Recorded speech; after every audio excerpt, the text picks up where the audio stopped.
What's up, people? I'm Joe Bernstein. Let me get this thing out of my ear. You guys know me. I'm a coach. I help people grow and make change professionally and personally. Like my client Dave, who got a big old raise. 48% of his income increased last year doing the same job just for speaking up. Like my multiple clients who very much transform their relationship with food and body. Or like my entrepreneur clients who actually learn to love what they're doing and be more relaxed, in the process and be a better leader at work without having to work so hard all the time.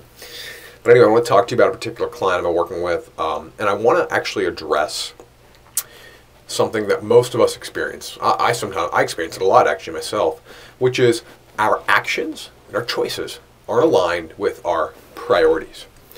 Now, I want to call bullshit on that. I don't believe it's ever true. I think that we are always acting from a place that's in alignment with priorities, but our true priorities are based on certain experiences.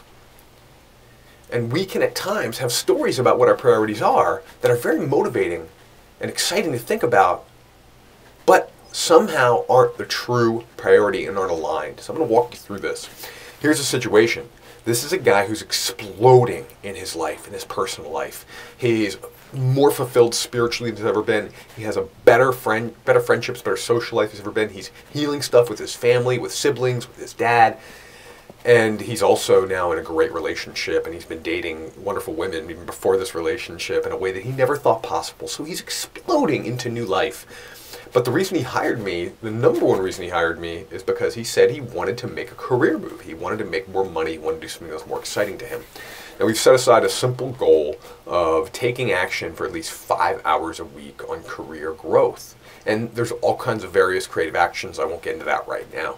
But what's happened now for 2 weeks straight is he's not fulfilling the 5 hours of action.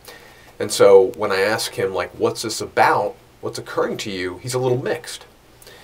He actually is upset with himself. He's shaming himself. He's blaming himself. But he's also excited about the other stuff that's happening in life.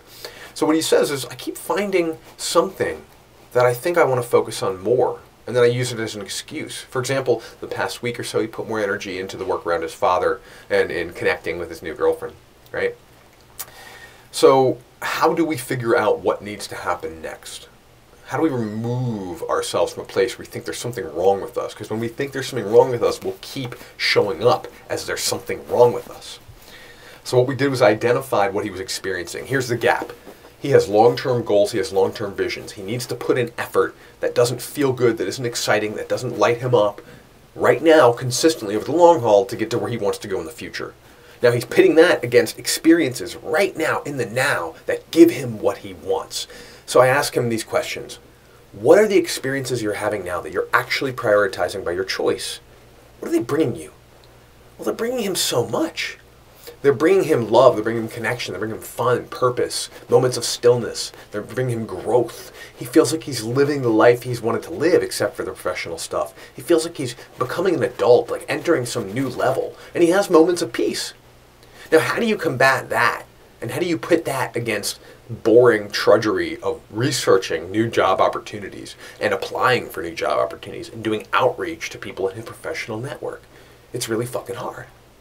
So I wanted to first help him understand that the action he's taking makes sense. Second, the next step was looking at what does he want to experience? What is he looking for when he has this new job, this exciting job? So we dug in and we helped him realize, and he realized through his own work, that the things he was going to get from the new career or the new job, once he gets it, is excitement, confidence, adventure, travel, joy, energy, some grounding. He wants a job where he can start to save for a new home.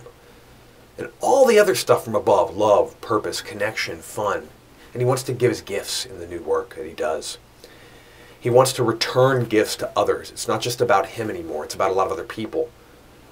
And so what he needs to do, and what we're trying to have him do now, is when it's time to make choices about how to spend his time, to create something to visually or auditorily remind him of the things that he wants in the future, remind him what he's working towards. Because if you're not clear on the experiences that you believe your long-term action is going to take for the future, is going to create for you, then you're never going to pass up moments in the now that can give you joy and peace and love and connection and ease and fun and freedom and aliveness. So this is something we're always dealing with. When your when your actions are not aligning with your supposed priorities, first, check your priorities. Then, next, figure out what you're getting from the things that you're doing now. Don't just shame and blame yourself. Figure out what you're actually achieving, what you're actually experiencing, and then figure out how to turn your focus on what the experience will be when you get to that long-term goal. It's hard work. It's why I always fucking have a coach in my life. And I suggest that you do too. And I'm one of those people, and I'd love to help you out. Staying committed for the long haul, focusing on what the growth-oriented, tedious action is going to bring you, that's what it takes to really create in this life and to move through stages and cycles and to create change. I'm all about it. I'm about helping you out with that. If it's time for you, hit me up. There'll be a link in here somewhere to reach out. Peace.